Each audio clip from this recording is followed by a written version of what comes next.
Olá, professora. Olá, professora Sandrinha e os meus colegas. Como todo mundo sabe, eu sou Guilherme e eu vou contar a história de outra versão que nós fizemos aqui do Flash. Quando ele é criança e os pais deles foram para outro planeta, assim, porque foram raptados por alienígenas. Eles levaram para um outro planeta. E aí, eles trabalharam como escravos. E de tanto assim, né? Tanto fazer experiências. E o Flash que voltou do futuro pegou e trocou a arma. E por causa que o Flash bolou um plano, e aí o alienígena que atirou, que era para ganhar, matar ele, ou sei lá, ele ganhou super velocidade, acredita? Super velocidade. Sem brincadeira. Por causa do Flash do futuro. E aí quando ele ganhou velocidade, ele voltou no tempo e ele trocou a arma e voltou pro futuro e salvou os pais dele. E aí ele correu, soltou do raio pra todo lado. Todo lado. E assim foi a minha versão. Espero que vocês tenham gostado. Assim. Aí eles voltaram pra casa e ficaram felizes, né? Voltaram pra casa e o Flash combateu o crime. Então, espero que vocês tenham gostado muito, viu? Tchau, tchau. Bom dia, hoje eu vou falar uma lenda do livro do Lendas e Mitos dos Índios Brasileiros. Essa lenda, o nome dela é Iguaçu. Essa lenda conta que tinha em uma tribo, tinha vários deuses, e entre eles tinha o deus do bem e o deus do mal. O deus do mal só trazia coisas ruins, muito ruins. Aí todos os anos, em todas as primaveras, sacrificavam uma moça bonita para ser esposa do rei, que assim ele não levava coisas ruins, não faziam coisas ruins com a tribo. Aí isso daí era muito bom para as moças, era um orgulho. E então, um dia antes do sacrifício dela, vieram muitos índios, muitos mesmos, muitos índios, e entre eles tinha um homem que quando chegou lá, viu aquela moça bonita que ia ser sacrificada como deusa do deus do mal. Aí eles se apaixonaram e iam fugir no dia que era para ela ser sacrificada. Aí o Deus do Mal ficou com muita raiva, que quando eles estavam indo fugir, ele virou uma serpente. Ele virou o barquinho que a moça bonita e o homem estavam, transformando a moça em uma pedra no fundo do mar e o homem em uma planta. E dizem que ou eles ficam ouvindo eles sussurrando, se lamentando. Então foi isso e tchau. Gente, eu sou o Guilherme Cavalcante, do 5º ano amanhã. Hoje eu vou contar a história do Edson Arantes do Nascimento, que é mais conhecido como Pelé. Essa bola aqui significa, primeiramente, essa bola aqui, ó. Significa o Brasil, e tem mais bolas aqui, essa aqui. E essa daqui significa o Brasil, ó, que é as cores verde e amarelo. E representa o Brasil, a seleção brasileira. Agora eu vou contar a história do Rei Pelé. Pelé era um jovem que gostava muito de jogar bola, tinha muita habilidade. E ao longo do tempo ele foi crescendo e tendo mais habilidades. Foi contratado pelo Santos e logo foi contratado para jogar no Brasil. Com ele fomos tricampeão do mundo. Hoje ele ainda é considerado um dos melhores jogadores do Brasil e do mundo. Espero que tenham gostado. Tá? Boa noite, gente. Eu sou João Martins, aluno 5º ano manhã, professora Tia Sandrinha. Hoje eu vim falar sobre o primeiro carro que chegou no Brasil. A história do automóvel no Brasil é bem mais antiga do que muitos imaginam. Para se ter uma noção, o primeiro carro a desembarcar em terras tupiniquins veio por intermédio do pai da aviação, que ainda não o era na época, Alberto Santos Dumont. O Peugeot, que ancorou no Porto de Santos em 1891, era conhecido pelos franceses como Voiturette, por ser muito parecido com uma charrete. Oi, gente, eu sou a Bia e hoje eu vou resumir a história do velho pássaro da lua. Era uma vez um menino e aí no seu aniversário ele ganhou um livro de sua professora. Aí ela disse pra ele: leia, releia e vá relendo. Então ele obedeceu à professora.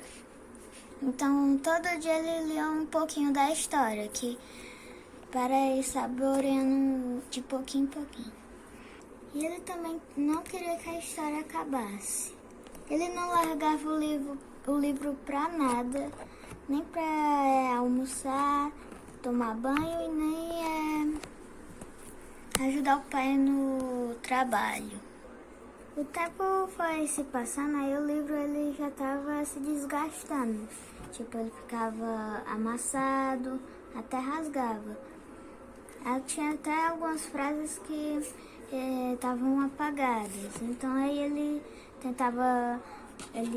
colocava de caneta, mas não adiantava. Ele ficou muito triste. Mas aí ele decidiu fazer a sua própria história, colocando seus próprios personagens e mudando a história. Então ele pensou e até que deu o nome de O Velho Pássaro da Lua. Aí ele começou a sua história.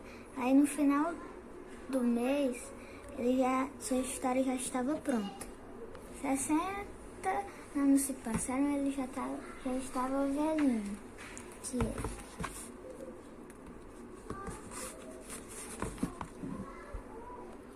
E ele já tinha feito muitos dezenas de novelas, poemas, contos, romances, letras de música, peças de teatro e até discursos.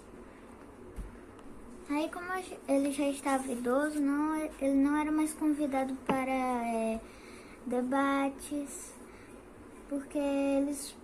nem entrevistas, porque eles procuravam pessoas mais jovens.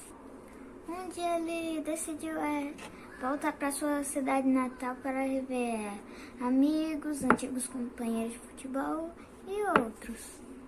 Quando ele chegou lá, depois do café da manhã, levaram ele a uma escola.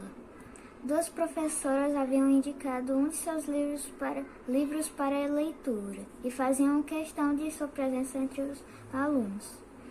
Aí ele disse: deve ser um milagre, só mesmo aqui, onde nasci, ainda poderiam se lembrar de mim, nessa situação. Quando ele entrou na sala, ele foi aplaudido.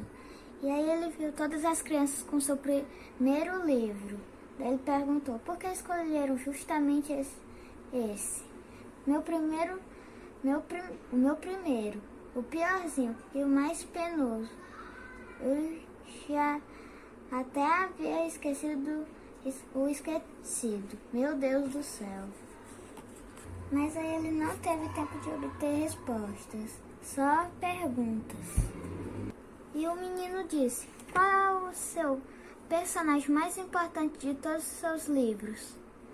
E ele respondeu, pegou novamente de surpresa. É o que está para ser criado. Daí o menino disse, então é o senhor mesmo, não é?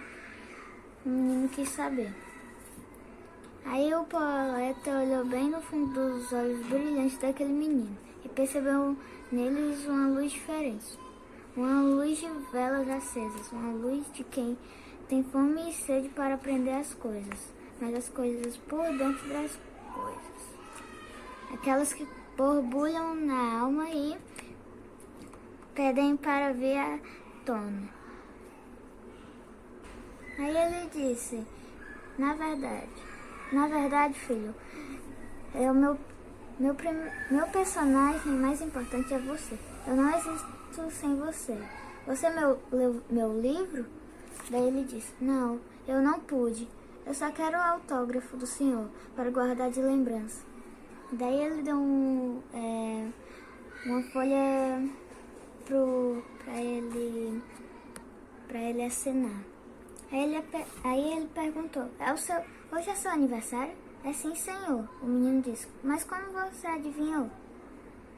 Aí o homem disse, com as mãos trêmulas de emoção, o velho poeta autografou um livro e ofereceu ao menino, leia, releia e vá relendo.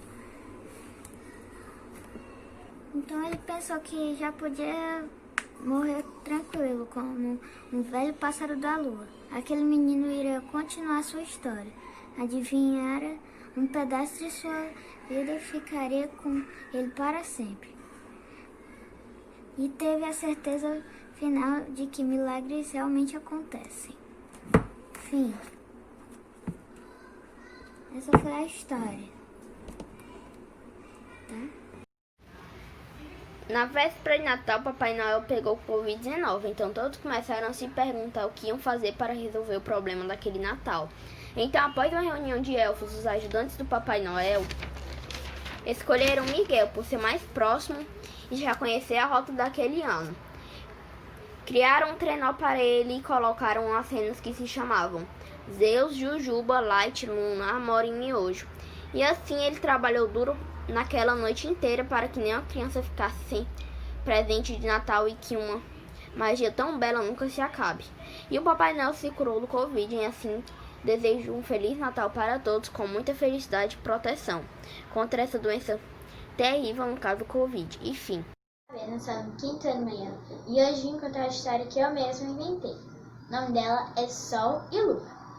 Bom, tudo começa há muitos anos atrás, quando existia uma profecia que dizia que uma menina e um menino iriam nascer com peculiaridades. E para identificar que eles nasceriam com essas peculiaridades, eles nasceriam com pernas. Então, quando as pessoas descobriram essa notícia, ficaram tão chocadas, né, gente? Quem não ficaria? Então, elas ficaram tão chocadas, ficaram, meu Deus! Então, começaram a olhar, procurar as crianças, ver quem era, e nada. Procuraram em toda a região e nada. Então, passaram-se anos, mais anos, e mais anos, e mais anos, e mais anos, e mais anos. Ai, meu Deus, quantos anos passaram, né, gente? Então, nenhuma criança nasceu. Nos tempos de hoje, nasceu a menina que se chamava Flor e o menino que se chamava Noah.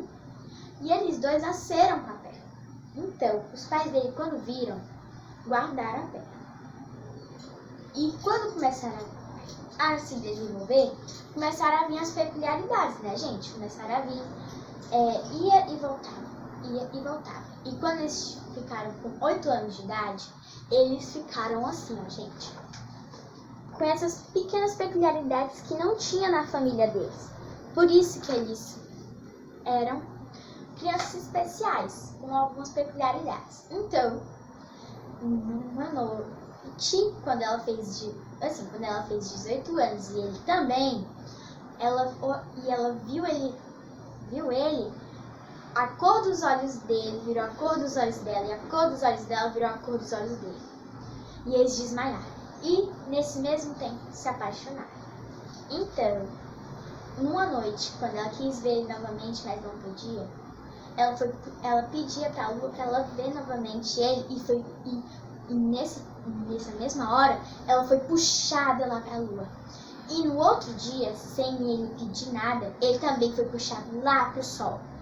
Então, eles conheceram frutos da imaginação deles, que eram os habitantes lá. Só que eles tornaram eles realidade. Os habitantes do sol, os Fluffies, e os habitantes da lua, os Goblins. Eles estavam em lugares diferentes para poder explicar. Então eles explicaram que eles nasceram para proteger a Terra, os planetas e tudo mais.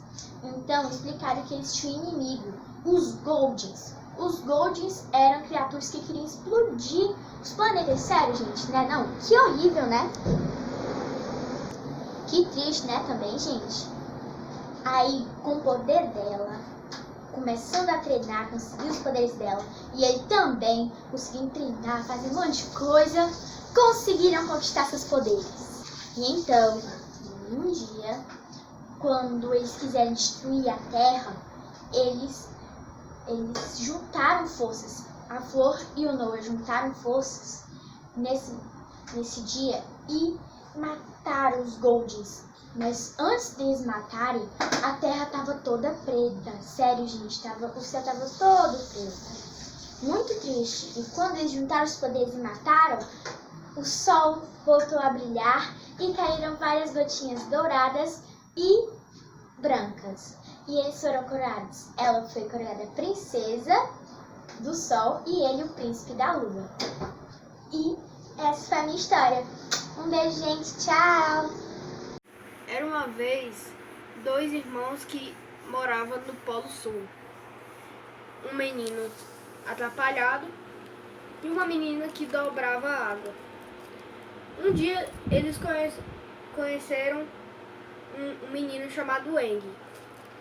Logo eles descobrem que ele é um descendente de um deus que dobra todos os elementos: ar, fogo, terra e a água. Ele foi em busca do seu primeiro dobrador. Quando ele vai em busca, ele encontra seu amigo de infância. Ele luta com seu amigo de infância, que na verdade era um treinamento, e depois ele apresenta uma amiga dele, a Toph, que ensina o Eng a dobrar a terra. Mesmo a Toph sendo cega, consegue sentir a terra. E depois ele foi em busca de dobrar a água, que aprendeu a dobrar a água, descobrindo os segredos da tribo da água do Polo Norte. Depois foi em busca de dobrar o fogo. O seu eterno rival, que ele salvou e quase tentou matar ele um dia se curva a ele e ensina o elemento fogo. Em busca de todos os elementos, ele tem uma motivação para evitar uma nova guerra, que é da tribo do fogo, né? Os dobradores do fogo e todos os dobradores, né? Aí quando ele domina todos os elementos, ele vai pro Polo Norte. Quando chega no Polo Norte, já acontece a guerra. Eng consegue parar o rei dos dobradores de fogo e assim despertando seu poder máximo. Após derrotar o rei do fogo, eles ficam em paz e ele restabelece uma nova paz em todas as tripulações dos dobradores. E no fim ele vira rei. Quem é que fica sendo o rei? É o Zuko. O Zuko, né? E o Zuko, ele é o amigo do... Ele era inimigo e depois se redimiu e ficou amigo, né? Ficou do bem, não foi? Muito bem. E o Eng estabeleceu a paz, não foi? Entre os reinos. Bom dia, meu nome é Davi Samuel, sou aluno do 5º ano manhã. Hoje eu vou falar sobre meu pequeno resumo do livro A Menina Bonita do Laço de Fita, tendo como autora Ana Maria Machado. O livro trata de uma menina negra que despertava a admiração de um coelho branco, que desejava ter uma filha tão pretinha quanto ela. Cada vez que ele perguntava qual era o seu segredo de sua cor, ela inventava uma história. E o coelho segue todos os conselhos da menina, mas continuava branco. Até que a mãe da menina fala para o coelho que a cor vem da família, da genética. E o coelho resolve ter uma família.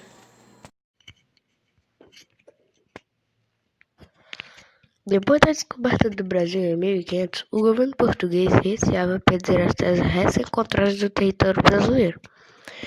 Pois, de acordo com o Tratado de Tordesilhas, Portugal e Espanha eram os únicos povos das terras recém-encontradas do território americano. Entretanto, franceses, holandeses e ingleses disputavam a posse do território americano. Essa disputa se intensificou a partir da notícia de que os espanhóis haviam descoberto minas de ouro e prata em áreas que hoje correspondem ao México e ao Peru. As expedições que Portugal enviava ao território brasileiro não conseguem deter a atuação clandestina de outros europeus, especialmente que haviam estabelecido aliança com os indígenas tupinambás para a extração do Brasil. Para acabar com esse contrabando e evitar as invasões, garantindo a posse das terras, a coroa portuguesa decidiu colonizar o Brasil. O fator econômico também contribuiu para que o governo português iniciasse a colonização. O comércio de Portugal com o Oriente entrou em declínio, devido aos elevados custos com transporte e manutenção, além da concorrência de franceses, ingleses e espanhóis que exploraram a mesma rota comercial. O governo português procurava alternativas para aumentar os lucros comerciais e a colonização da América começou a ser vista como possibilidade de realizar bons negócios. 5 navios e uma tripulação de cerca de 400 pessoas é assim que começa a expedição comandada por Martins Afonso de Souza, que partiu de Lisboa em dezembro de 1500. Com os objetivos de iniciar a ocupação das terras por colonos portugueses e também exploração econômica do território era combater os corsários estrangeiros, procurar ouro e fazer o melhor reconhecimento geográfico das terras reencontradas. Em 22 de janeiro de 1582, com o objetivo de estabelecer núcleos de povoamento, Martim Afonso fundou a primeira vila do Brasil. São Vicente fundou também alguns povoados como Santo André da Borda do Campo e Santa Maria. Na região de São Vicente, os primeiros colonos iniciavam o cultivo da cana-de-açúcar. Logo depois, instalaram o primeiro engenho do Brasil, o açúcar. E produto de grande interesse para o comércio europeu.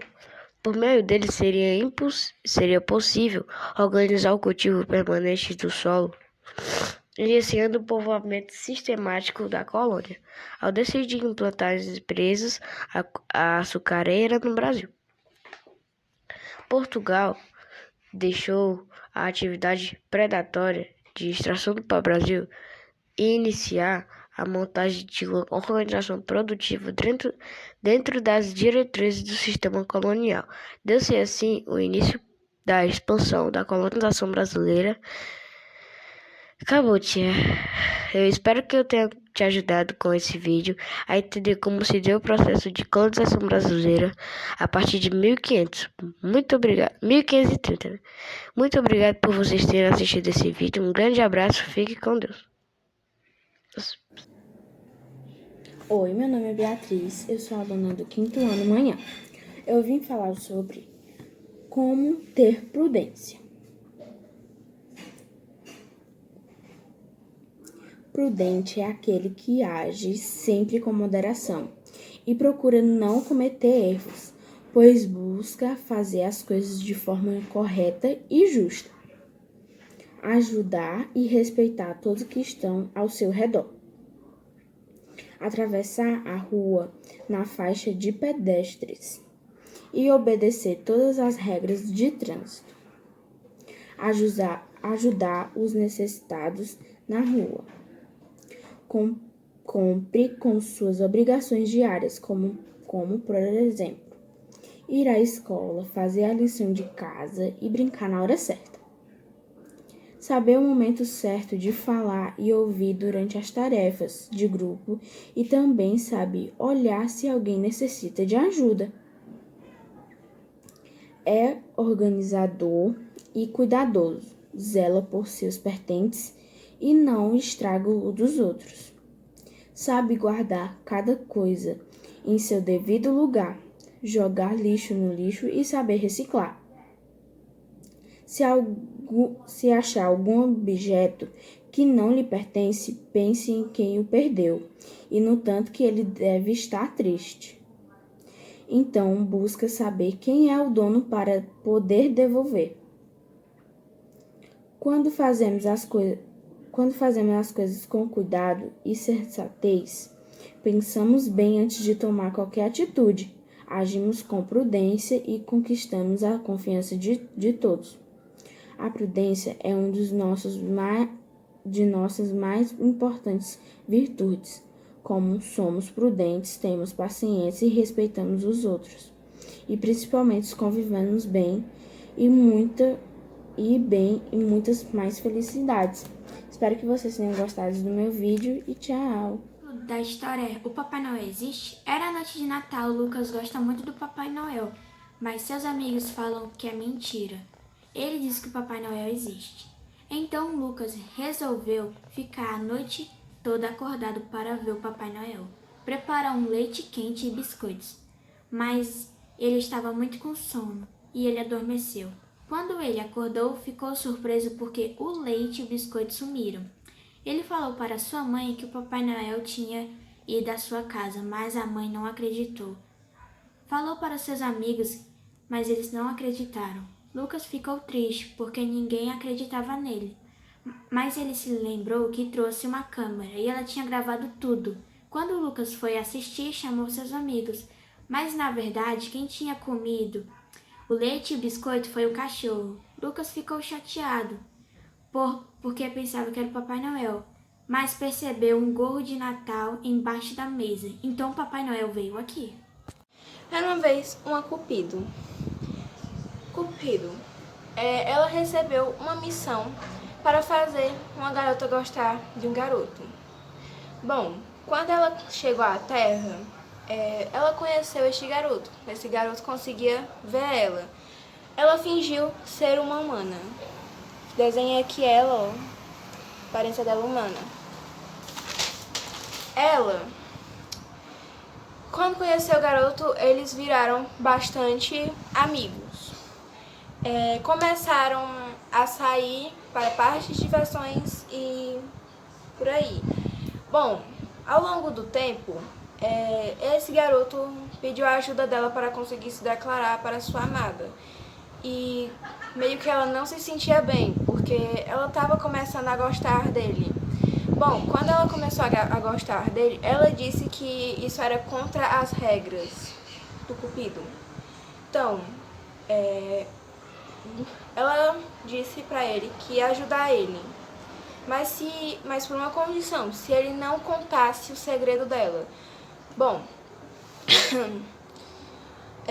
quando ele perguntou que segredo, ela falou esse. Logo ela se transformou numa Cupido. E ele ficou assustado, ao mesmo tempo impressionado, mas ele demonstrou uma expressão surpresa. Então ele falou: eu não sabia que você era uma Cupido. Estou surpreso. Então ela falou: eu irei te ajudar. Vamos. Logo quando ele chegou para se declarar para sua crush, ela estava com medo de acertar a flecha do amor. Então, antes disso, ela começou a chorar, mas logo depois acertou a flecha na garota em que o menino estava gostando. Bom, os dois começaram a namorar. E a Cupido se sentia mal. Quando voltou para o mundo dos Cupidos, ela voltou chorando, porque não estava se sentindo bem. E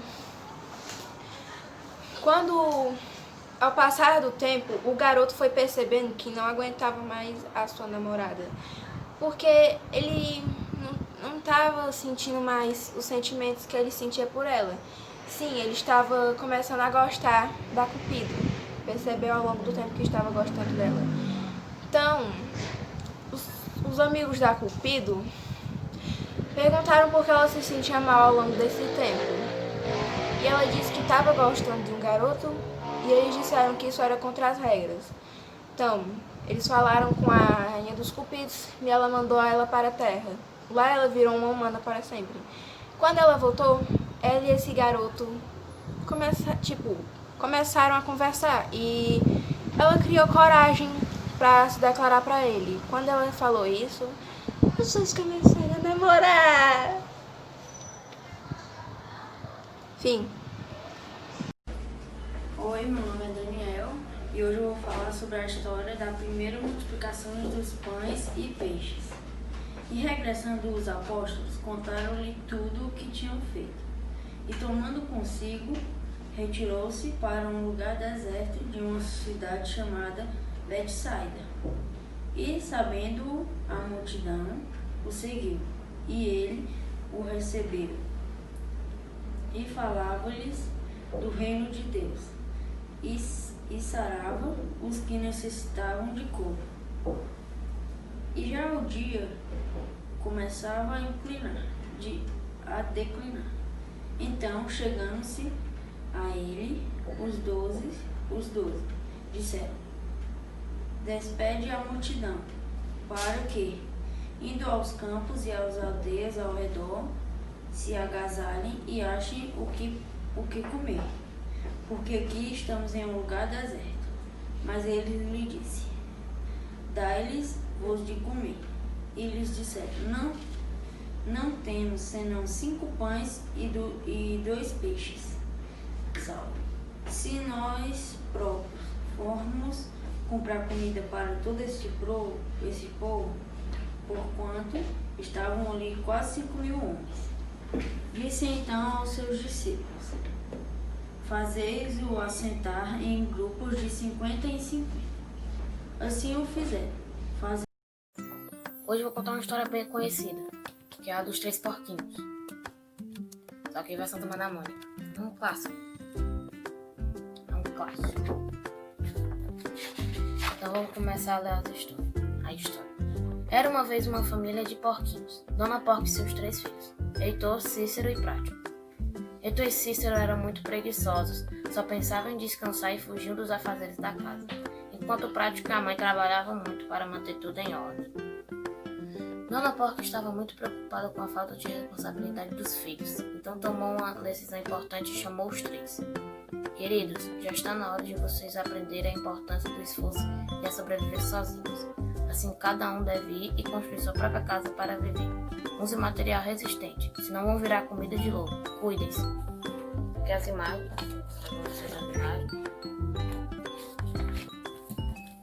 Os 3 fizeram seus trocinhos e saíram em direção à floresta. Encontraram um bom lugar para construir suas casas perto uns dos outros e depois se separaram para procurar o material. Cícero voltou rápido, ele trouxe palha e construiu sua casa velozmente. Em poucos instantes sua moradia estava pronta e ele se deitou embaixo de uma árvore para esperar os irmãos. Quando o Prático viu a casinha do irmão, comentou: está muito frágil, o lobo vai invadir sua casa com muita facilidade. Ao que ele respondeu: lobo? Nunca vi lobo por aqui. Agora eu vou tirar uma soneca, dá muito trabalho construir uma casa. Heitor levou mais um tempo do que Cícero. Na obra, ele preferiu construir sua casa com madeira, que era mais resistente do que palha. Não tornava a tarefa muito trabalhosa. Ele martelou as tábuas de qualquer jeito e, num piscar de olhos, terminou sua casa. Não foi correndo brincar com seu irmão Cícero. Prático também não aprovou o material usado por Heitor e insistiu que ele fizesse uma casa mais resistente. Será que vocês não pensam nas consequências?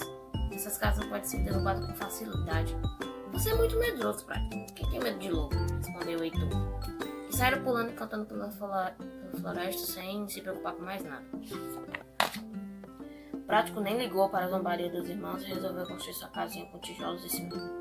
A obra foi bastante trabalhosa e exigiu muito de Prático. Ele trabalhou o dia inteiro, mas quando ficou pronta a casa, era realmente linda e resistente. Na primeira semana tudo correu normalmente.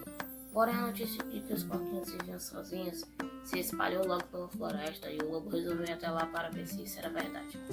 Ao se aproximar, viu as 3 casinhas dos porquinhos. Primeiro foi a casa de Cícero.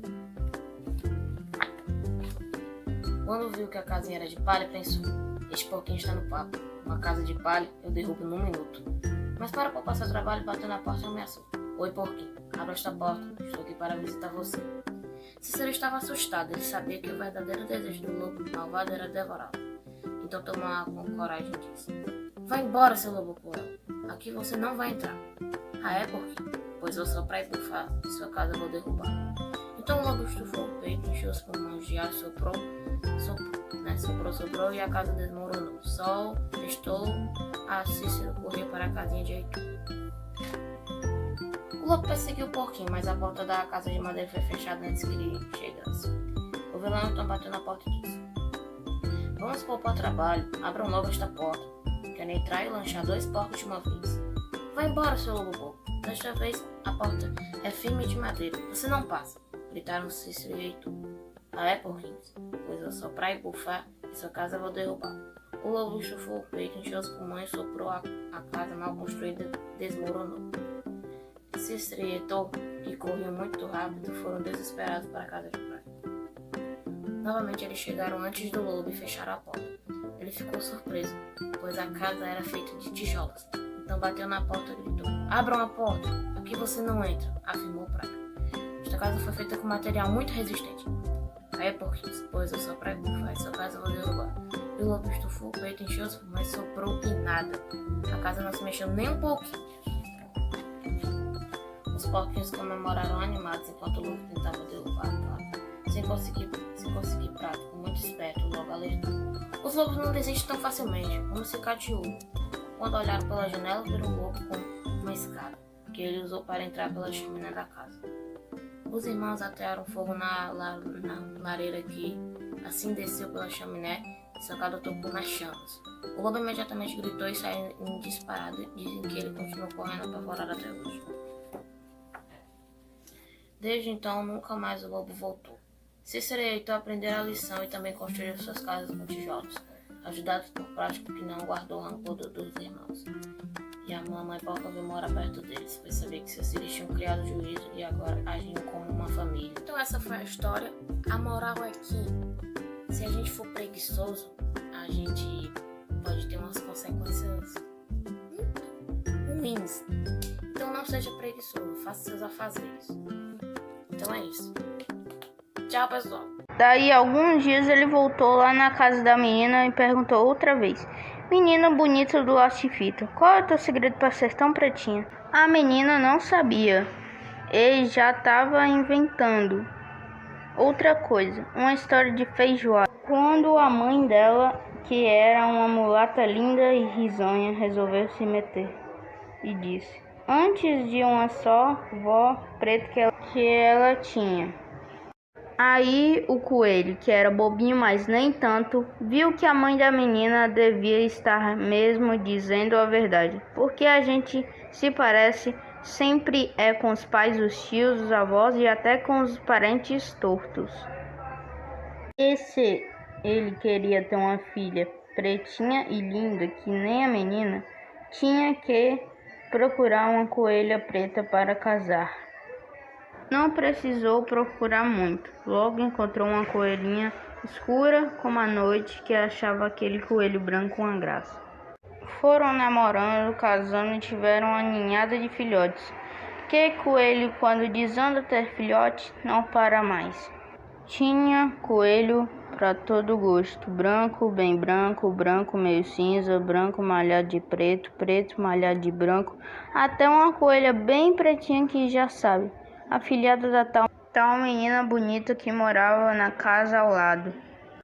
É quando a coelhinha saía de laço colorido no pescoço. Sempre encontrava alguém que perguntava: Coelhinha bonita do laço de fita, qual é teu segredo para ser tão pretinha? Ela respondia: do laço de fita. Era uma vez uma menina linda. Os olhos dela pareciam duas azeitonas pretas, daquelas bem brilhantes. Os cabelos eram enroladinhos, bem negros, feitos fiapos da noite. A pele era escura e lustrosa, que nem o pelo da pantera negra quando pula na chuva. E ainda por cima, a mãe gostava de fazer trancinhas no cabelo dela e enfeitar com laço de fita colorida. Ela ficava parecendo uma princesa das terras da África ou uma fada do reino lunar. Do lado da casa dela morava um coelho branco, de orelha cor-de-rosa, olhos vermelhos e focinho nervoso, sempre tremelicando. O coelho achava a menina a pessoa mais linda que ele tinha visto em toda a vida. E pensava: quando eu casar, quero ter uma filha pretinha, linda que nem ela. Por isso, um dia ela foi até a casa da menina e perguntou: Menino bonito do laço de fita, qual é o teu segredo para ser tão pretinha? A menina não sabia, mas inventou: deve ser porque eu caí numa tinta preta quando era pequenininha. O coelho saiu dali, procurou uma lata de tinta preta e tomou banho nela. Ficou bem negro, todo contente, mas aí veio uma chuva e lavou todo aquele perfume e ficou branco outra vez. Então ele voltou lá na casa da menina e perguntou outra vez: Menino bonita do laço de fita, qual é o teu segredo para ser tão pretinha? A menina não sabia, mas inventou: deve ser porque eu tomei muito café quando era pequenininha. O coelho saiu dali e tomou tanto café que perdeu o sono e passou a noite toda fazendo xixi, mas não ficou nada preto. Então ele voltou lá na casa da menina e perguntou outra vez: Menino bonito do laço de fita, qual é o teu segredo para ser tão pretinha? A menina não sabia, mas inventou: deve ser porque eu comi muita jabuticaba quando eu era pequenininha. O coelho saiu dali e se empanturrou de jabuticaba até ficar pesadão, sem conseguir sair do lugar. O máximo que conseguia fazer era muito cocôzinho preto e redondo feito de jabuticaba, mas não ficou nada preto. Por isso, daí a alguns dias ele voltou lá na casa da menina e perguntou outra vez: Menina bonita do laço de